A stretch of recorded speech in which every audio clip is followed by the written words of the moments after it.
Hello students, welcome to lecture 10 of Principle of Inheritance and Variation. So इस lecture में हम लोग जो है म्यूटेशन टॉपिक कवर करने वाले हैं, ठीक है। तो म्यूटेशन काफ़ी इंपॉर्टेंट टॉपिक है और ये बाकी चैप्टर से भी रिलेटेड है, ठीक है। बायोटेक्नोलॉजी में ये चैप्टर जो है आपको ये टॉपिक जो है वो काम आएगा, ठीक है। इवोल्यूशन में म्यूटेशन का बहुत बड़ा रोल है, ठीक है। तो इवोल्यूशन चैप्टर है, बायोटेक चैप्टर है, ठीक है, उसमें भी ये टॉपिक जो है आपको हेल्प करेगा। तो बहुत इंपॉर्टेंट टॉपिक है, ठीक है, इसको ध्यान से आप देखना, ठीक है। तो सबसे पहले हम लोग स्टार्ट करें तो म्यूटेशन को हम कैसे डिफाइन कर सकते हैं। Sudden heritable change in genetic material of an organism is called mutation, ठीक है। Mutation are discontinuous source of variation, ठीक है, और म्यूटेशन की वजह से ही वेरिएशन क्रिएट होता है।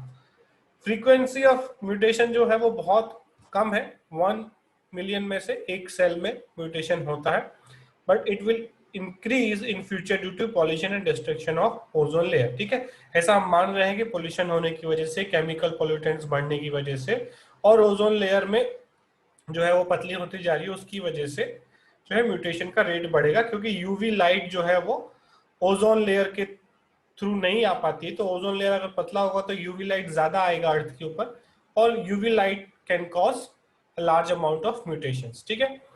ये वर्ड जो है वो ह्यूगो डी वरीज ने दिया, ठीक है, एक साइंटिस्ट थे ह्यूगो डी वरीज, उन्होंने ये वर्ड दिया mutation. D worries studies mutation in the plant, जिसको हम लोग इवनिंग प्रिमरोज के नाम से जानते हैं, ठीक है, ऑन्थेरा लेमार्कियाना, ठीक है। It is a hybrid plant.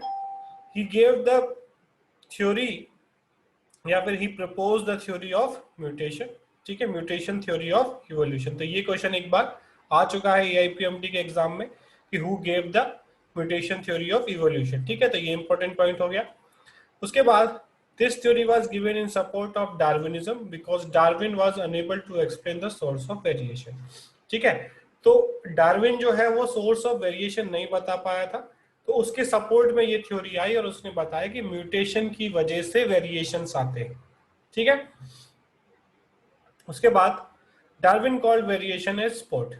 According to De Vries there are two types of variation, ठीक है, कंटिन्यूअस वेरिएशन और डिसकंटिन्यूअस वेरिएशन, ठीक है। ये सारी चीजें आपको नोट करने की जरूरत नहीं है, कंटिन्यूअस और डिसकंटिन्यूअस, सिर्फ आप हेडिंग लिख दोगे तो चलेगा, और इसमें भी जो भी पॉइंट्स इंपॉर्टेंट है वो लिखो, ठीक है। ज्यादा हर पॉइंट को लिखने की जरूरत नहीं है, और इसमें सिर्फ आप हेडिंग लिख लोगे तो चलेगा, ठीक है। कंटिन्यूअस में क्या है, these variation are developed in every generation of organism, ठीक है। these variation are developed by crossing over, meiosis, sexual reproduction, जो continuous variations आते हैं, ठीक है, जो कि मोस्टली क्रॉसिंग ओवर की वजह से होता है।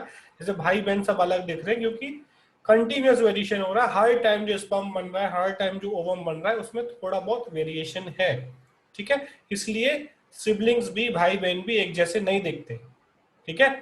क्यों? क्योंकि कंटिन्यूअस वेरिएशन स्पर्म और ओवम में कंटिन्यूअस हो रहा है, ठीक है। तो वो एक सोर्स ऑफ कंटिन्यूअस वेरिएशन है। Only minor variation are developed by crossing, but crossing over की वजह से कोई बहुत बड़ा वेरिएशन नहीं आ जाता है, ठीक है, कि कोई स्किन का कलर चेंज हो गया, ठीक है, या फिर आईज जो है एकदम चेंज हो गए, हेयर्स एकदम चेंज हो गए, वैसा नहीं है, बहुत लिमिटेड है। और जो उसके हेरिडिटी में चल रहा है, ठीक है, जो उसके हेरिडिटी में चल रहा है वही चेंजेस आ सकते हैं, ठीक है, बट एकदम एक सडन कोई बहुत बड़ा चेंज क्रॉसिंग ओवर की वजह से नहीं आ सकता, ठीक है। Discontinuous variation, these variation are developed by mutations, ठीक है। डिसकंटिन्यूअस वेरिएशन जो है म्यूटेशन की वजह से होते हैं और वो सडनली किसी जनरेशन में अपीयर हो जाएंगे, ठीक है। अगर मान लो any person is expose to more UV light, अगर वो यूवी लाइट के आसपास काम करता है या ऐसे किसी जगह काम करता है या ज्यादा यूवी लाइट है, तो उसमें स्किन कैंसर होने के चांसेस बढ़ जाएंगे, बट वो पास ऑन नहीं करेगा उसको, उसके अगर बच्चे होते हैं तो वो वेरिएशन पास ऑन नहीं होगा, ठीक है। आगे चलते हैं इसमें। सेथ राइट एक साइंटिस्ट थे, उसने फर्स्ट टाइम ऑब्जर्व किया म्यूटेशन और फर्स्ट ऑब्जर्व बाय हिम, ठीक है। तो ये इंपॉर्टेंट नाम याद रखना है हमको। He observe some short legged sheep variety in population of long legged sheep, ठीक है। तो उसने क्या देखा कि लॉन्ग लेग, लंबे पैरों वाले शीप में कुछ छोटे पैर वाले शीप उसने देखे, ठीक है। और it is was an example of dominant germinal of mutation. ठीक है, तो जर्मिनल म्यूटेशन का एग्जांपल था, these mutation are only heritable which occur in germinal layer.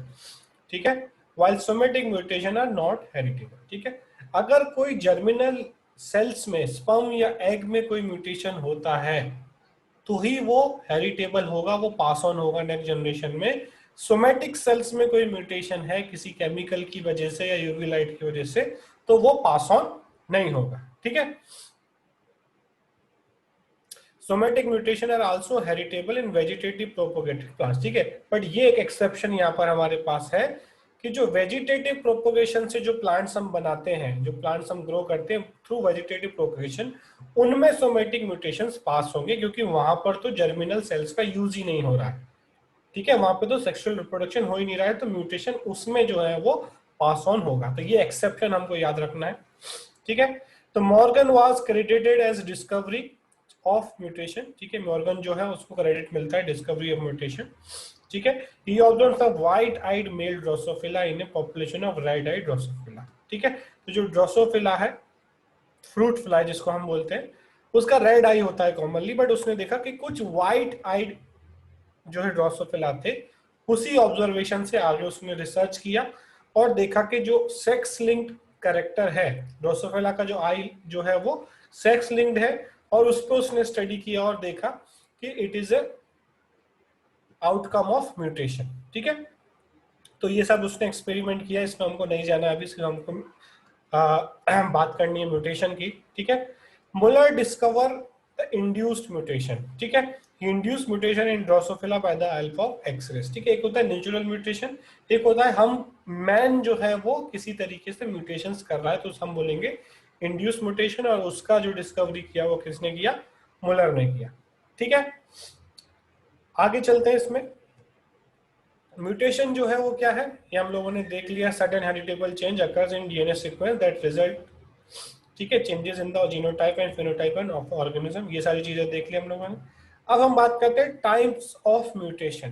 ठीक है, टाइप्स ऑफ म्यूटेशन में क्या है, पॉइंट म्यूटेशन और फ्रेम शिफ्ट म्यूटेशन। ठीक है, अब इसमें आपको ध्यान देना है कि पॉइंट म्यूटेशन क्या है और फ्रेम शिफ्ट म्यूटेशन क्या है। इसको हम लोग सिंपल एग्जांपल से समझते हैं। पहले पहले इन दोनों को मैं समझा देता हूँ, फिर आगे चलेंगे हम लोग। कि जैसे आप OMR शीट भरते हो अपने एग्जाम में, ठीक है, वो बहुत अच्छा एग्जांपल है, आप OMR शीट भरते हो, ठीक है, और 23 नंबर क्वेश्चन में बी आना चाहिए था, आपने गलती से डी भर दिया। ठीक है, फिर आप क्या करते हो, वाइडनर मांगते हो, ये करते हो। ठीक है, यहाँ और वाइडनर वैसे भी नीट के एग्जाम में अलाउड नहीं है, मतलब वो एक पॉइंट म्यूटेशन आपने कर दिया, एक गलती एक जगह पर। ठीक है, उससे क्या होगा, ज्यादा से ज्यादा अगर गड़बड़ हुआ है तो -1 हो जाएगा। ठीक है, समझ गए। और हो सकता है कि आप बी लगा रहे थे और बी गलत था, गलती से आपने डी लगाया और डी सही पड़ गया, तो +4 भी हो सकता है। ठीक है, इसको हम बोल सकते हैं gain of function mutation, mutation की वजह से कुछ फायदा हुआ, और लॉस ऑफ फंक्शन म्यूटेशन हो सकता है म्यूटेशन की वजह से कुछ लॉस हुआ, बट एक ही जगह पर। बट कभी कभी जिन लोगों के मार्क्स कम आते हैं उन लोगों का एक बहुत कॉमन बहाना है, क्या बहाना है, कि सर मेरा सीक्वेंस गड़बड़ हो गया था। ठीक है, फर्स्ट वाला मैंने सेकंड में भरा, तो सेकंड वाला मैंने थर्ड में भरा, पूरा जो सीक्वेंस है वो गड़बड़ हो गया, सारे आंसर गलत हो जाएंगे मोस्टली, है ना। कभी थोड़ा बहुत तुक्का लग सकता है, बट मोस्टली आपका पेपर बिगड़ गया, है ना। उसको हम बोलते हैं फ्रेम शिफ्ट म्यूटेशन, जिसमें पूरा सीक्वेंस चेंज हो गया म्यूटेशन की वजह से। ठीक है, तो frame shift mutation is more dangerous, more lethal than point mutation. ठीक है, तो ये OMR वाले एग्जांपल से इसको हम लोग समझ गए, एक आइडिया आ गया हमारे दिमाग में। अब पॉइंट म्यूटेशन क्या है, जो हम लोगों ने अभी डिस्कस किया, देखो यहाँ पर जो है C था, ओरिजिनल सीक्वेंस क्या है TAACT, बट यहाँ पे क्या हुआ TAAC, T की जगह पे C आ गया। ठीक है, समझ गए। तो इसको हम बोलेंगे पॉइंट म्यूटेशन, एक पर्टिकुलर न्यूक्लियोटाइड जो है वो DNA में वो चेंज हो गया, और इसकी वजह से भी, अब आप ये मत सोचना कि सर एक इतना लाखों न्यूक्लियोटाइड है हमारे सेल में, है ना, उसमें से एक चेंज हो गया तो क्या फर्क पड़ेगा, मोस्ट ऑफ द टाइम फर्क नहीं पड़ता, बट कहीं गलत जगह वो म्यूटेशन हुआ बहुत, जहां पर कोई जीन फंक्शनल जीन थी, क्योंकि हमें पता है 98% तो जंक डीएनए, वहां पे होता रहे म्यूटेशन, फर्क नहीं पड़ता। बट 2% में कहीं जो इंपॉर्टेंट जगह पे आगे म्यूटेशन हो गया तो सिकल सेल एनीमिया जैसी बीमारी हो सकती है। समझ गए? तो पॉइंट म्यूटेशन भी डेंजरस हो सकता है, बट चांसेस कम है। पॉइंट म्यूटेशन जो है वो सर्वाइवेबल है, उसमें होके भी बीमारी जो होगी उसमें इंसान सर्वाइव कर सकता है कुछ कंडीशंस में। बट फ्रेम शिफ्ट में जो है उसमें फिर इंसान की वो डेथ ही होने वाली है, ठीक है, वो बहुत ज्यादा लीथल होने वाला है, ठीक है। पॉइंट म्यूटेशन में हम देख सकते हैं कि नो म्यूटेशन है, ये इस तरीके से है, ठीक है, डीएनए लेवल पे ये है। इस डीएनए लेवल से क्या बनेगा, एमआरएनए क्या बनेगा, एएजी बनेगा। और प्रोटीन लेवल पे एएजी से हमें पता है कि लाइसिन बनेगा, ठीक है। ये हम लोग जो है नेक्स्ट चैप्टर में बहुत डिटेल में पढ़ने वाले हैं मॉलिक्यूलर इनहेरिटेंस में, कि कैसे किस सीक्वेंस से कौन सा अमीनो एसिड बनता है, ठीक है, वो हम नेक्स्ट चैप्टर में पढ़ेंगे। तो साइलेंट म्यूटेशन क्या है कि टीटीटी अगर सी की जगह पे टी आ गया, है ना, तो क्या हुआ, ए हो गया, बट ए जो है वो भी लाइसिन को ही कोड करता है, तो कोई फर्क नहीं पड़ा इस म्यूटेशन का, तो इसको हम बोलेंगे साइलेंट पॉइंट म्यूटेशन, ठीक है, जिसकी वजह से कोई फर्क, एकदम फाइनल प्रोडक्ट पे कोई फर्क नहीं पड़ा, यहाँ पे भी लाइसिन बनता था और यहाँ पे भी लाइसिन बन रहा है, ठीक है। एक होता है नॉनसेंस म्यूटेशन, ठीक है, यहाँ पे क्या हुआ, टीटीसी की जगह पे एटीसी हो गया। एटीसी का जब हम डीएनए से एमआरएनए बनेगा तो कॉम्प्लीमेंट्री बनता है, ए के सामने यू आएगा, टी के सामने ए आएगा, सी के सामने जी आएगा, ठीक है, ये कॉम्प्लीमेंट्री हुआ। यूएजी जो है वो एक स्टॉप कोडॉन है। स्टॉप कोडॉन मतलब जहां पर प्रोटीन सिंथेसिस रुक जाएगी, तो ये नॉनसेंस म्यूटेशन जो है वो हार्मफुल हो सकता है, ठीक है। तीसरा टाइप है पॉइंट म्यूटेशन में मिस सेंस। मिस सेंस मतलब सेंस बदल गया, ठीक है, मतलब यहां पर क्या था, इसमें भी मिस सेंस में दो टाइप का है, कंजर्वेटिव और नॉन कंजर्वेटिव, ठीक है। टीटीसी था, यहाँ पे टीसीसी हुआ जिससे एजीजी हुआ, और यहाँ पर हो गया आर्जिनिन, ठीक है। नॉन कंजर्वेटिव में क्या है, टीसीसी की जगह पे क्या, टीटीसी की जगह पे क्या हुआ, टीजीसी हुआ और एसीजी हुआ और बन गया थ्रियोनिन, ठीक है। तो ये हुआ हमारा मिस सेंस म्यूटेशन, ठीक है। मिस सेंस म्यूटेशन जो है वो भी हार्मफुल हो सकता है, जिससे जो अमीनो एसिड प्रोटीन में आना चाहिए था वो अब नहीं आ रहा, उसकी जगह कोई दूसरा आ रहा है, ठीक है। तो साइलेंट म्यूटेशन कोई प्रॉब्लम नहीं है, नॉन सेंस प्रॉब्लमेटिक है और मिस सेंस भी प्रॉब्लमेटिक हो सकता है कुछ केसेस में, ठीक है। तो ये हो गया हमारा पॉइंट म्यूटेशन। उसके बाद आती है हमारी फ्रेम शिफ्ट म्यूटेशन, ठीक है। इट इज द डिलेशन और insertion of base pair resulting in the shifting of DNA sequence. इससे क्या हुआ, पूरा फ्रेम जो है वो बदल गया। जैसे कि मान लो एक नॉर्मल प्रोटीन प्रोडक्ट, इसको ध्यान से देखना आप, नॉर्मल प्रोटीन प्रोडक्ट जो है वो इस तरीके से बन रहा है।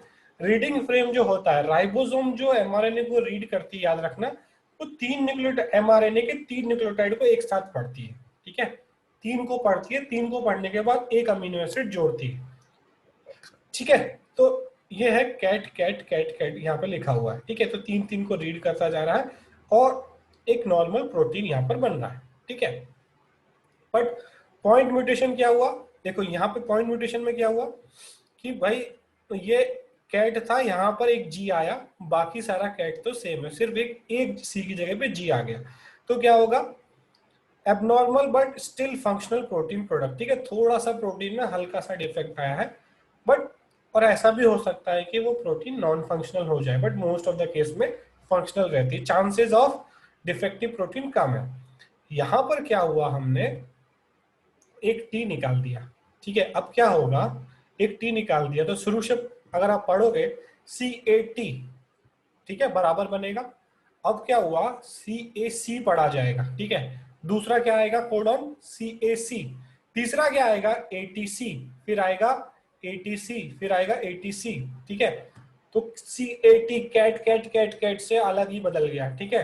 एक तो हो गया CAT, पहला तो हो गया, ठीक है। दूसरा टाइप क्या है यहाँ पर CAC, तीसरा क्या है ATC, फिर ATC के रिपीट से, तो 3 तरह के आ गए भाई यहाँ पे। तो फ्रेम शिफ्ट होने की वजह से पूरा चेंज हो गया और प्रोटीन जो बनेगी वो ट्रंकेटेड प्रॉपर प्रोटीन नहीं बनेगी। ट्रंकेटेड मतलब कटी हुई प्रोटीन, टूटी हुई प्रोटीन बनेगी। ठीक है, तो यहाँ पर एक सिंपल एग्जांपल से दिया हुआ है कि नॉर्मल अगर 20 लिख रहे हैं, सब्स्टिट्यूशन किया, बी की जगह पे एफ आ गया, इंसर्शन किया बी और ई के बीच में तो ब्रेस्ट आ गया। ठीक है, डिलीशन किया, ए अगर हमने हटा दिया 20 में से तो बेस्ट हो गया।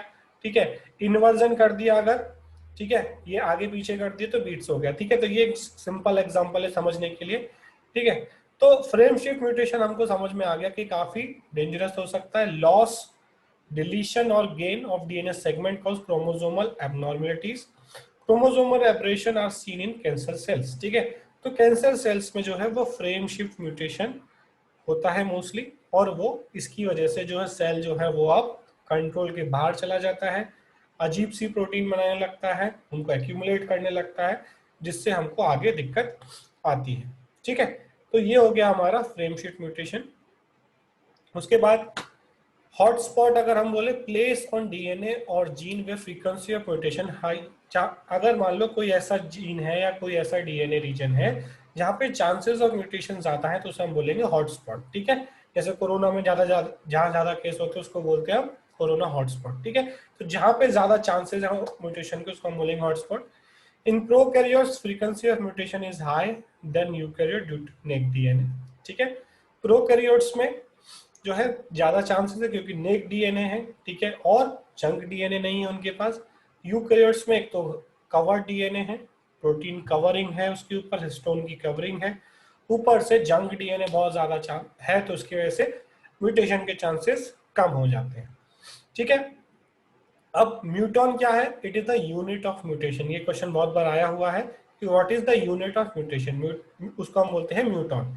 ठीक है, म्यूटॉन मतलब smallest part of DNA which undergoes mutation. DNA का स्मॉलेस्ट पार्ट जिसमें म्यूटेशन हो सकता है, तो क्या हो सकता है? स्मॉलेस्ट एक न्यूक्लियोटाइड। ठीक है, बड़ा तो कितना भी हो सकता है बट स्मॉलेस्ट क्या? एक न्यूक्लियोटाइड।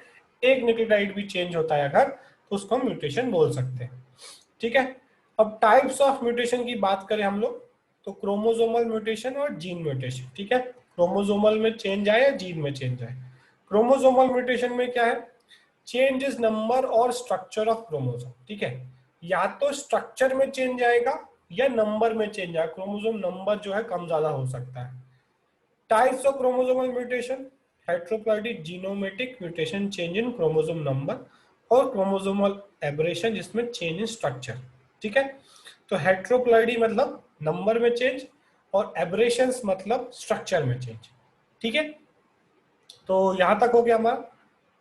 उसके बाद हम देखते हैं जैसे यहाँ पर हेट्रोप्लॉइडी, ठीक है, genomatic mutation, change in number of sets of chromosome in sets. ठीक है, सेट्स में चेंज आएगा। टू टाइप्स है, euploidy change in number of sets, aneuploidy change in number of chromosome in set. ठीक है, नंबर ऑफ सेट बदल देना। ठीक है, जैसे कि हमारे अंदर क्या है 23 पेयर्स है, तो 24 अगर पेयर हो जाए तो वो यूप्लॉइडी कहलाएगा। एन्यूप्लॉइडी मतलब एक सेट में, जैसे हमारे एक सेट में कितने हैं? 2 क्रोमोसोम, अगर एक सेट में 3-3 हो जाए तो उसको हम बोलेंगे एन्यूप्लॉइडी। मतलब number of chromosome in set में ही बदल दिए। हमारे में नॉर्मली क्या है? डिप्लॉइडी मतलब 2 है एक सेट में। ठीक है, तो सेट बदल गए, अगर 23 से 24 हो गए मतलब 2 क्रोमोसोम बढ़ गई तो वो कहलाएगा यूप्लॉइडी, एक सेट बढ़ गया, या एक सेट कम भी हो सकता है। ठीक है, एन्यूप्लॉइडी मतलब सेट में चेंजेस, मतलब एक सेट में 2 से 3 हो गया, मतलब ट्रिप्लॉइड हो गया ऑर्गेनिज्म। ठीक है, तो यहाँ पर इसको डिटेल में दिया हुआ है यूप्लॉइडी को, change in number of set और लॉस और addition of sets of chromosome. In a normal diploid cell, 2 sets of chromosome are present. Loss of one set, monoploidy. Addition of a set is called as polyploidy. ठीक है, अब इसमें simple हम ये पूरा सारी चीजें लिखने की जरूरत नहीं है, एक भी लिख लोगे एग्जांपल तो चलेगा। अगर एक सेट ऐड हुआ तो ट्राइप्लॉइडी मतलब 2n+n हो गया, 2 सेट हुए तो टेट्राप्लॉइडी, 3 हुए तो पेंटाप्लॉइडी। ठीक है, बेस क्या ले रहे हैं हम लोग? डिप्लॉइड। ठीक है, डिप्लॉइड में हम ऐड कर रहे हैं। ठीक है, उसके बाद ऑक्टोप्लॉइड प्लांट जो है रेयरली सर्वाइव। इस तरीके के ऑर्गेनिज्म हमें मिलते हैं, हेक्साप्लॉइड भी मिलते हैं, हेप्टाप्लॉइड भी मिलते हैं। ऑक्टोप्लॉइड प्लांट जो है वो नहीं मिलते। ठीक है, प्लांट में ये बहुत कॉमन है, एनिमल्स में उतना कॉमन नहीं है। ठीक है, प्लांट में ये जो है यूप्लॉइडी बहुत कॉमनली हमें देखती है, इसके हाइब्रिड प्लांट्स भी हम बनाते हैं। हेक्साप्लॉइड जो है व्हीट हम नॉर्मली ग्रो करते हैं, ठीक है, बट ऑक्टाप्लॉइड तक सरवाइव नहीं करता। Polyploid plants with even number of sets are always fertile, ठीक है, अगर इवन नंबर ऑफ सेट्स है तो always fertile, reproduce sexually and form seeds, ठीक है, तो कोई दिक्कत नहीं है, नॉर्मल रहते हैं plant. Polyploid plant with odd number of sets are always sterile, ठीक है, ये स्टेराइल रहेंगे मतलब रिप्रोड्यूस नहीं करेंगे। Don't reproduce by sexual reproduction, they don't produce seeds but they may produce seedless fruit by parthenocarpy, ठीक है, सीडलेस फ्रूट बना सकते हैं जैसे कि बनाना, ठीक है। तो ये हो गया हमारा यूप्लॉइडी जिसमें हम change in number of sets में कर रहे हैं, ठीक है। उसके बाद बात करते हैं हम लोग polyploidy. Auto polyploidy it is repetition of same set of chromosomes, ठीक है, same set of chromosome repeat हो रहा है, ठीक है, साइनोड एंड रोज में। ऑटो ट्रिप्लॉइड प्लांट्स, ठीक है, these are sterile plants reproduce by vegetative propagation. उसके बाद है एलोप्लॉइडी, ठीक है, ऑटो मतलब सेम सेट, एलो मतलब डिफरेंट आएगा। More than one type of sets are present in these plant, ठीक है, जैसे ए सेट है, दूसरा बी सेट है, ठीक है, यहाँ पे क्या था एक ही सेट था तीन में, ठीक है। These plant obtain by intergeneric cross, ठीक है, तो ये हाइब्रिड क्रॉस बना के मिल सकते हैं, ठीक है। उसके बाद आता है हमारा एन्यूप्लॉइडी। एन्यूप्लॉइडी मतलब लॉस और addition of chromosome in sets of chromosome, ठीक है, loss of one chromosome in one set, ठीक है, एक जो है क्रोमोसोम सेट में से चला गया, मतलब 2n होता था नॉर्मली, एक क्रोमोसोम निकल गया तो वो हो जाएगा हमारा मोनोसोमी, ठीक है, तो एक ही क्रोमोसोम बचेगा। उसमें से एक और गया तो double monosomy, loss of one chromosome from each set but they these are non homologous, ठीक है, एक में से नहीं अलग अलग सेट में से एक एक माइनस किया तो हमारा डबल मोनोसोमी।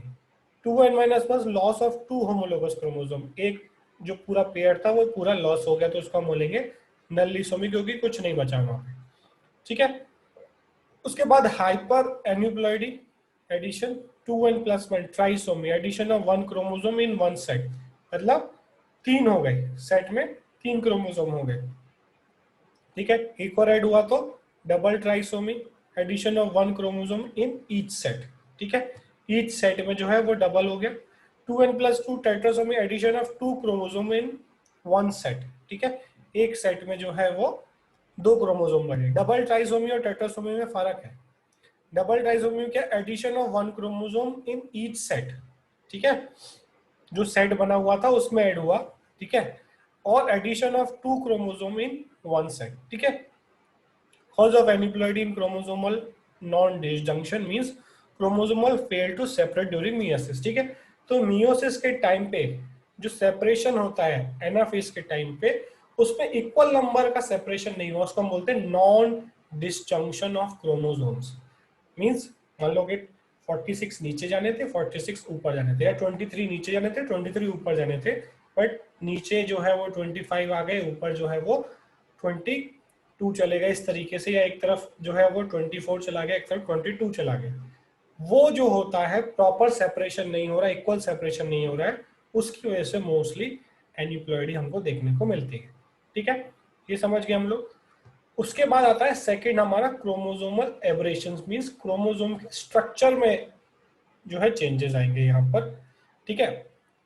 फर्स्ट है डिलीशन, मींस हम देख रहे हैं मतलब 1 2 3 4 5 6 7 8 इसमें से 1 2 पोर्शन चला गया, इसको हम बोलेंगे डिलीशन और टर्मिनल डेलेशन कहलाएगा ये, ठीक है। इसमें इंपॉर्टेंट क्या है, cry-do-chat syndrome is example of terminal deletion in short arm of fifth chromosome. बहुत इंपॉर्टेंट पॉइंट है, नोट डाउन कर लेना कि अगर फिफ्थ क्रोमोसोम के शॉर्ट आर्म पे, ठीक है, जो ऊपर वाला होता है शॉर्ट आर्म, नीचे वाला लॉन्ग आर्म, उसके टर्मिनल पार्ट में डिलीशन होता है तो एक डिजीज होती है, एक सिंड्रोम होता है क्राई-डू-चैट सिंड्रोम, जो बच्चों में पैदा होते ही पता चल जाता है। ये हम लोग आगे जब हम लोग डिसऑर्डर्स पढ़ेंगे तब उस क्राई-डू-चैट के बारे में पढ़ेंगे, ठीक है। तो इसको कह लेंगे हम लोग टर्मिनल डिलीशन, ठीक है। उसके बाद आता है हमारा इन्वर्जन, ठीक है। इन्वर्जन में क्या देखो 1 2 3 4 5 6 7 8, तो क्या हुआ 5 के बाद 6 और 7 जो है वो इन्वर्ट हो गया, 7 पहले आ गया 6, मतलब वो पोर्शन आगे आ गया जो पीछे था और आगे वाला पीछे चला गया, इसकी वजह से भी दिक्कत हो सकती है, ठीक है, डीएनए का जीन का सीक्वेंस बदल जाएगा, तो इसको हम बोलते हैं पैरासेंट्रिक। उसके बाद pericentric in this type of inversion inverted segment include centromere. अब क्या है, 3-4 यहाँ आ गया और 5-6 यहाँ आ गया। मीन्स ये एक तो ये हो रहा था सिर्फ एक आर्म में, सेंट्रोमियर के एक साइड में, ठीक है। लॉन्ग आर्म शॉर्ट आर्म अगर हम गए तो सिर्फ एक ही आर्म में हो रहा था, सेंट्रोमियर के एक साइड में। अब यहाँ पे सेंट्रोमियर भी इंक्लूडेड है, मीन सेंट्रोमियर भी घूम जा रहा है, ठीक है। 3-4 इधर आ जा रहा है और 5-6 उधर चला जा रहा है, ठीक है। तो इसको हम बोलेंगे इन्वर्जन, ठीक है। इससे भी काफी दिक्कतें आती है। उसके बाद आता है डुप्लीकेशन। कोई पार्ट जो है वो डुप्लीकेट हो रहा है, जैसे यहाँ पर हम देख रहे हैं 5, 6, 7, 8 पार्ट जो है वो डबल हो गया है। Example in Drosophila bar eye character is observe due to duplication in X chromosome, ठीक है। अब ये सारे पॉइंट जो भी इसमें लिखा हुआ है, ये सारी चीजें लिखने की जरूरत नहीं है, आप डुप्लीकेशन लिखो, डायग्राम बनाओ और एग्जाम्पल अगर दिया हुआ है तो वो देख लो। यहाँ पे भी सारी चीजें लिखने की जरूरत नहीं है, डायग्राम से आप समझ जाओगे कि इन्वर्जन मतलब क्या हो रहा है। इन्वर्जन में दोनों के डायग्राम बना लो, ठीक है। तो हर पॉइंट को लिखने की जरूरत नहीं है, अगर डायग्राम बना के चीज समझ में आ रही है तो उतना ही करना है हमको, ठीक है। यहाँ पे हमें सिर्फ एग्जाम्पल नोट कर लेना है कि बार आई कैरेक्टर जो है ड्रोसोफिला में जो होता है, it is an example of duplication in genes, duplication in chromosome, ठीक है। ट्रांसलोकेशन, ठीक है। यहाँ पे क्या हो रहा है 1 2 3 4 5 6 1 2 3 4, ठीक है। तो क्या हुआ यहाँ पर ABCD है, दो दो क्रोमोसोम्स है, ये नॉन होमोलोगस है, याद रखना, ठीक है। सिंपल ट्रांसलोकेशन में क्या है, दीज आर नॉन होमोलोगस, ठीक है। अगर हम लोग ट्रांसलोकेशन को डिफाइन करें, part of chromosome is broken and may be joined with non homologous chromosome, ये वर्ड याद रखना है, नॉन होमोलोगस क्रोमोसोम, ठीक है। या फिर इसे हम बोलते हैं इललेजिमेट क्रॉसिंग ओवर, ठीक है, इलीगल क्रॉसिंग ओवर या नाजायज क्रॉसिंग ओवर, ठीक है। तो क्रोमो नॉन होमोलोगस एक ये है, एक ये है, तो 1 2 3 4 5 6 था, उसका 5 6 इधर चला गया, ठीक है। इसको हम बोलेंगे ट्रांसलोकेशन, एक पार्ट नॉन होमोलोगस क्रोमोसोम का दूसरे नॉन होमोलोगस क्रोमोसोम में चला गया, ठीक है। दूसरा है शिफ्ट ट्रांसलोकेशन, ठीक है। तो क्या हुआ यहाँ पर, ये 5 जो था यहाँ पर, ठीक है, 5 6 जो था यहाँ पर वो यहाँ चला गया, ठीक है।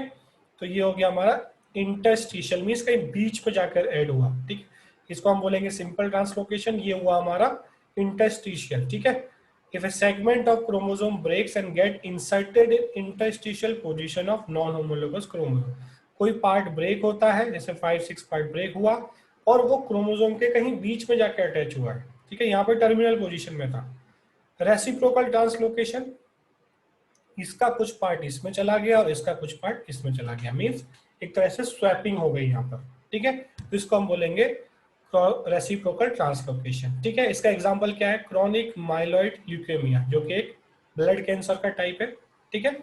This disease is result of reciprocal translocation between chromosome number 22 and 9, ठीक है। तो क्रोमोसोम नंबर 22 और 9 के बीच में अगर ये स्वाइपिंग होती है डीएनए फ्रेगमेंट्स की, क्रोमोसोम के फ्रेगमेंट्स की, तो हमको ये क्रॉनिक माइलॉइड ल्यूकेमिया, जो कि एक ब्लड कैंसर का टाइप है, वो डिजीज हो सकती है, ठीक है। समझ गए। तो ये हमारा म्यूटेशन वाला पार्ट खत्म हो गया। अब बात करते हैं म्यूटाजेंस की, मींस वो सब्सटेंसेस, वो एजेंट जिसकी वजह से म्यूटेशन होता है। Physical mutagens, UV rate, alpha beta gamma rays, X rays, ठीक है। Chemical mutagens, mustard gas, phenol, formalin, acetic acid, formic acid, या कोई भी केमिकल, मैन मेड केमिकल अगर आप एक्सेसिव यूज करोगे तो वो म्यूटेशन कॉज कर सकता है। एल्कोहल भी, जो सैनिटाइजर्स भी है, अब बहुत सारे कंट्रीज में सैनिटाइजर्स को बैन करना स्टार्ट कर दिया, क्योंकि excessive use of sanitiser is mutagenic. तो मैं आप लोगों को भी बोलूंगा कि सैनिटाइजर से बेटर, सैनिटाइजर आपको यूज करना है एक इमरजेंसी कंडीशन में, जहां पर आप साबुन से हाथ नहीं धो सकते। अगर आप कहीं से घर पर आए हो, ठीक है, तो आपको सैनिटाइजर लगाने की जरूरत नहीं है, आप वॉश बेसिन में जाओ, ठीक है, और साबुन से, डिटॉल सोप से अच्छे से, और जितना घटिया साबुन होगा ना उतना तेजी से वायरस को मारता है ना। डव साबुन से धोगे तो तेजी से नहीं मारेगा, बट वो साबुन धोने वाले साबुन से हाथ धोगे ना तो उड़ा देगा वायरस को, ठीक है। तो कहीं पे भी हो, साबुन से हाथ धोना इज बेटर, क्योंकि वो म्यूटाजेनिक नहीं है। सैनिटाइजर का यूज कब, सैनिटाइजर कब लगाना है, मान लो कहीं ऐसी जगह गए जहां हाथ धोने की व्यवस्था नहीं है, ठीक है। अगर कहीं होटल में जा रहे हो तो हाथ धोने की व्यवस्था होगी, सैनिटाइजर क्यों लगा रहे हो यार फालतू में। खाना खाने से पहले साबुन से हाथ धो लो, ठीक है। तो ये बहुत जनरल गाइडेंस है, आप बहुत सारे लोग पहले भी यूज कर रहे थे, है ना। लेडीज में ज्यादा होता है, वो बैग में सैनिटाइजर लेके घूम रही थी कोरोना से पहले भी। हाथ धोने की जरूरत है, कहीं मॉल में जाए हाथ धोने की जरूरत है, हाथ धो लो, सैनिटाइजर लगाओ, केमिकल्स को खाओ, एक तो कैंसर का चांस, दूसरे केमिकल को इंजेस्ट भी कर रहे हो, ठीक है। तो उसके बाद कुछ और यहाँ पे म्यूटेशंस दिए हुए, जैसे ईएमएस एंड एमएमएस, ये दो गैस है, इथाइल मीथेन सल्फोनेट और मिथाइल मीथेन सल्फोनेट, बहुत इंपॉर्टेंट है, नोट कर लेना। ये क्या करते हैं, replacement of purine by pyrimidine, purine की जगह पे प्रिमिडिन आ जाएगा या फिर प्रिमिडिन की जगह पे प्यूरिन आ जाएगा, तो इसको हम बोलेंगे ट्रांसवर्सन, ठीक है। तो ये चेंजेस ला सकते हैं, ठीक है। इसकी वजह से जो है काफी डिजीज हो सकती है। UV rays do not cause deamination in thymine by UV rays, two adjacent thymine bind together and form thymine dimer। UV rays क्या करता है, अगर दो ठीक पास में प्रेजेंट है तो उनको जोड़ देता है। अब वो जुड़ गए तो नेक्स्ट जनरेशन में वो सेपरेट नहीं हो पाते, उसको हम बोलते हैं थाइमिन डाइमर, और वो कुछ टाइम बाद कैंसर कॉज कर सकता है, ठीक है। कुछ और केमिकल म्यूटेशन दिए हुए हैं, ठीक है, कुछ रिपीट भी हो रहे हैं, जैसे मस्टर्ड गैस पहले वाले स्लाइड में था, ठीक है। तो इनको नोट कर लो, ठीक है, बाकी पॉइंट्स लिखने की जरूरत नहीं है, ठीक है। कुछ एंटीबायोटिक्स है तो एग्जांपल नोट कर लो, नियोमाइसिन, कैनामाइसिन और स्ट्रेप्टोमाइसिन। अगर ये हाई क्वांटिटी में या कंटिन्यूस लिए जाती तो ये भी म्यूटेशन कॉज कर सकते हैं हमारे इंटेस्टाइनल सेल्स में, ठीक है। तो ये हमारा म्यूटेशन वाला टॉपिक कंप्लीट हो गया, काफी इंपॉर्टेंट टॉपिक है, जो भी इंपॉर्टेंट पॉइंट्स है नोट कर लो, हाईलाइट कर लो, ठीक है। समझ गए, तो इसको हम लोग यहाँ पर एंड करते हैं। अच्छे से इसके नोट्स बना लो और म्यूटेशन टॉपिक के आप एमसीक्यू सॉल्व कर लो, ठीक है। Thank you.